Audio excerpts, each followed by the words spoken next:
HDFC Mutual Fund reduces dividend. A warning signal? Should I withdraw my money?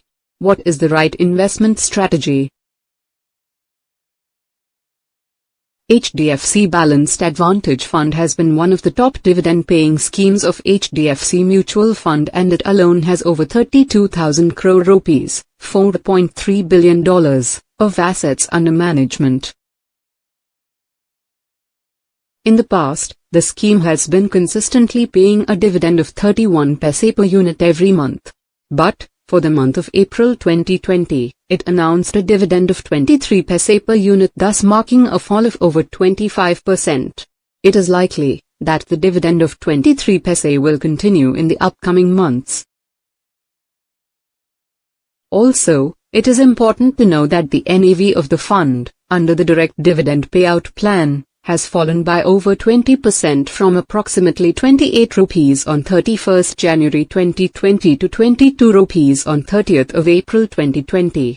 A similar percentage fall has also been witnessed in other plans. This table illustrates how the dividend payments will change. Now, the following questions arise.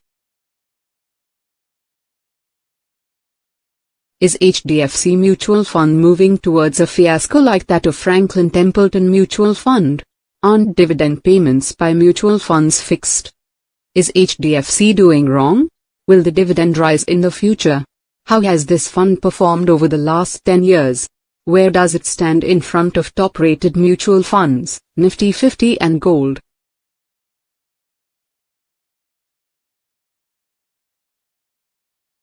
Here is all you need to know. The reduction in dividend is not a warning signal about the credibility of the scheme or the AMC. HDFC Mutual Fund is currently the largest AMC with over 3.19 lakh crores rupees, $42.5 billion, of assets under management. It does not have high credit risk like the 6 schemes of Franklin Templeton which were recently wound up.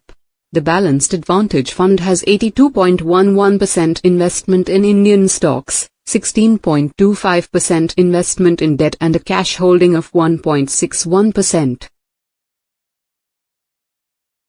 Aren't mutual fund dividends fixed? Will the dividend increase? Dividend payments, on any form of securities, are not fixed.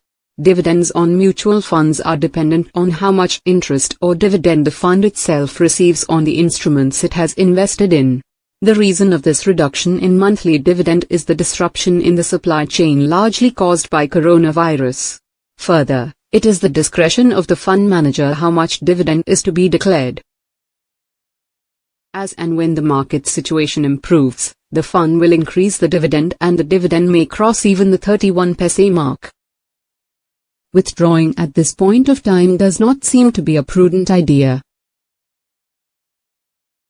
The following table shows the returns which different instruments have given over the past few years. The upcoming bar chart shows investment performance in the last 1, 3, 5 and 7 years considering a principal investment of 1 lakh rupees.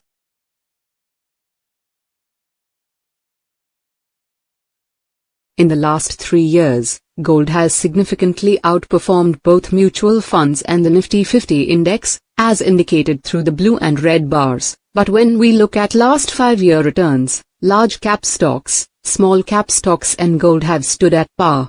It is surprising to note that the returns on gold have been more or less equal in the last 5 and 7 years at 50%. In the last 7-year tenure, mutual funds have proven their worth by doubling investor wealth and in case of small caps, even tripling it, as can be seen through the violet lines in the graph. These mutual fund returns are purely NAV based. An investment of 1 lakh rupees in 2013 in this fund would have yielded a dividend of more than 1,05,000 rupees till date, considering a reinvestment rate of 6%. Which plan to opt for? In any scheme of mutual fund, you can opt for either regular or direct plan. The benefit of opting for direct plan is that the returns are higher by 1% to 1.5% when compared to the regular plan, as there are no intermediaries in the direct plan. Typically, when one invests in mutual fund by opening an account with any bank, the money is put into regular plan as the bank in this case is the intermediary. Investment strategy. It is always better to start saving and investing as soon as possible. Clearly define your goals. The goal can be retirement savings, house purchase, higher education of your children, a new car and whatnot. One should clearly define their risk profile as well. When you start earning, let's say in your 20s, you should start saving around 25% of your monthly earnings. Many people also follow the age equals saving rule, which essentially means that you save a percentage equal to your age. For example, if your age is 28, you should save 28% of your earnings. By the age of 35, start planning for your retirement.